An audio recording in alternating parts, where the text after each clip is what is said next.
ऊ चाहिँ मोटरसाइकलमा आउँदैछ आइपुग्न ला माइला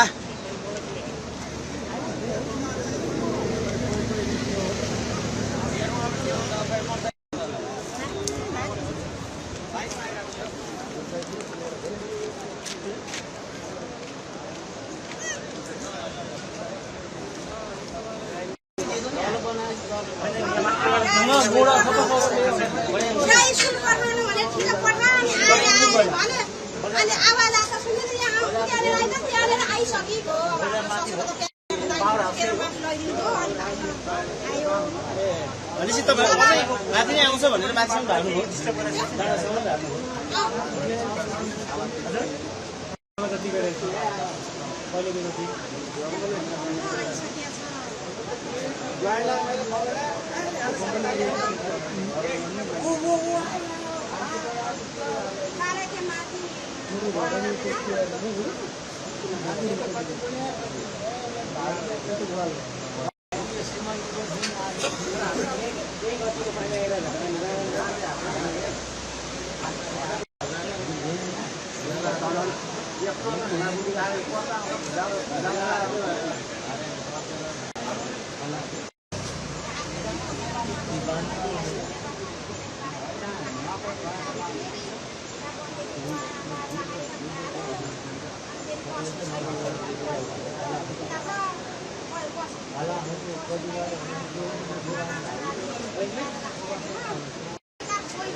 बोला भने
बागवानी हुँदै गइसकेपछि त्यहाँ चाहिँ मान्छेलाई चाहिँ ल तपाईँहरू भाग्नुहोस् खोला ठुला आइरहेछ भन्दै पनि त्यहाँको मान्छेलाई चाहिँ जानकारी गराएर माथि ल्याउन सक्यो। तर त्यहाँ चाहिँ घटना केही पनि भएन। अरू यहाँ अहिले चाहिँ ढुङ्गेमा चाहिँ पुरेको छ।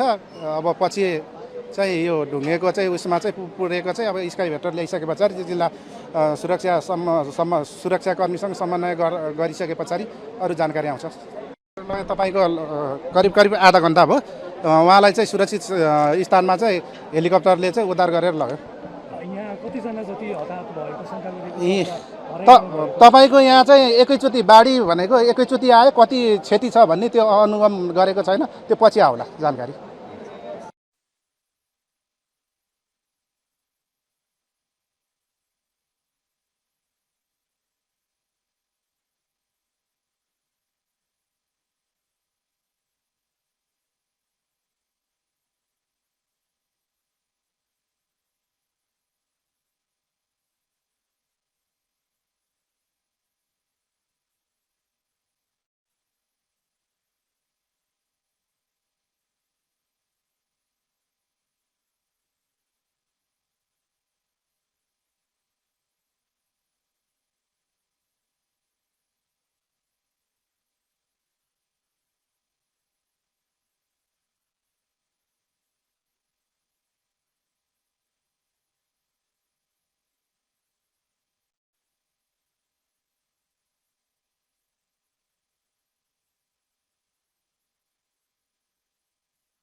मेडिकल होइन कि सानो मेडिकल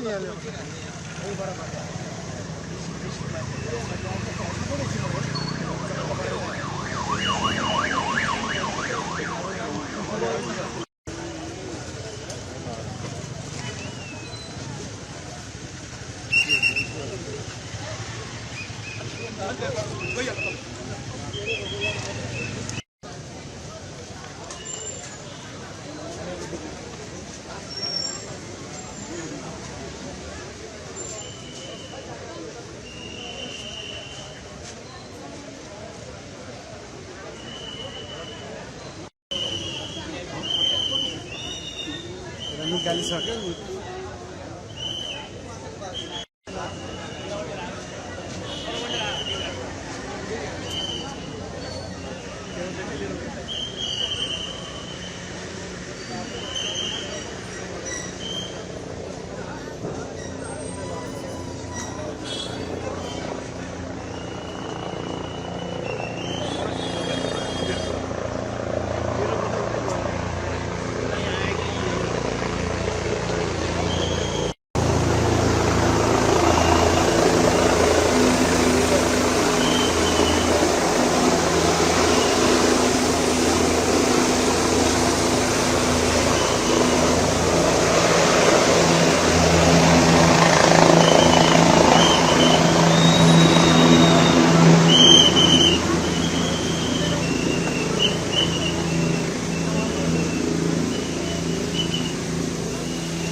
मेरो नाम स्वयं कृष्ण राज भण्डारी हो। मेरो घर चाहिँ विदुर नगरपालिका वार्ड नम्बर 1 ढुङ्गे हो र आजको बिहान म 9 बजे खाना खाएर 9 बजे निक्लिने बेलामा मेरो जेठानले चाहिँ रसुवागढी स्यापुर बेसीको बजार सबै बगाएर लिएर आएको छ। तपाईँहरू सुरक्षित हुनुहोस्, कहाँ हुनुहुन्छ भनेर मलाई भन्नुभएको थियो। भनेको तपाईँको 10-15-20 मिनटमा मेरो पसल ढुङ्गी बजारमा हार्डवेयर मनकामना हार्डवेयर पसल थियो र मेरो त्रिशुली बजारमा एउटा घर थियो।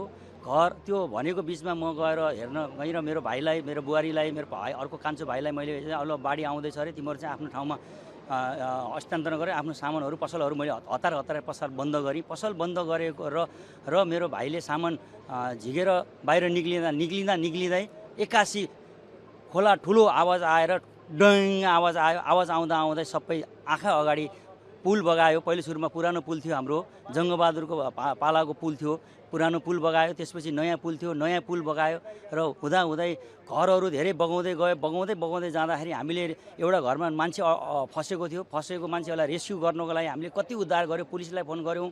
त्यसपछि कतिलाई फोन गर्दाखेरि सबै टेलिफोनहरू बिजी भएको कारणले गर्दाखेरि हामीले बल्ल उद्धार गरेर पछि उद्धार गरिसकेपछि नेपाल सशस्त्र प्रहरी नेपाल प्रहरीहरू आएर चाहिँ हामीले उद्धार गरेर हजुरको जेठानलाई चाहिँ उहाँ सरकारी निकायबाट नै अनि मेरो यो थियो या उहाँले होइन, मेरो जेठानलाई चाहिँ मेरो साथी स्यापुर बेसीमा रसोमा भएको साथीले चाहिँ मेरो जेठानलाई फोन गरेर चाहिँ अब जेठानले पनि ज्वाइँ कता हुनुहुन्छ, ज्वाइँ बजारतिर छ कि त्रिशुली बजारतिर के गर्नु भएको छ कि के छ भनेर मलाई खबर दिएपछि मैले तुरुन्त ढुङ्गे बजारका आसपासका र त्रिशुली बजारका मैले जति चिनेका साथीहरूलाई चाहिँ तुरुन्त ल है खोला बाढी आउँदै गरेको अवस्था छ, त्यो अवस्थालाई मध्यनजर गरेर चाहिँ हामी सुरक्षित स्थानमा चाहिँ हामी जानुपर्छ भन्दै हामीले सामान झिक्न पनि नभइकन हाम्रो आँखा अगाडि मेरो पसलको अगाडिको सटरमा श्रीमान श्रीमती होटेलमा भएको श्रीमान श्रीमतीलाई पनि आँखै अगाडि बगाएर लिएर गयो। जस्तो अब तपाईँ आगामी दिन कस्तो हुन्छ होला अथवा तत्कालको लागि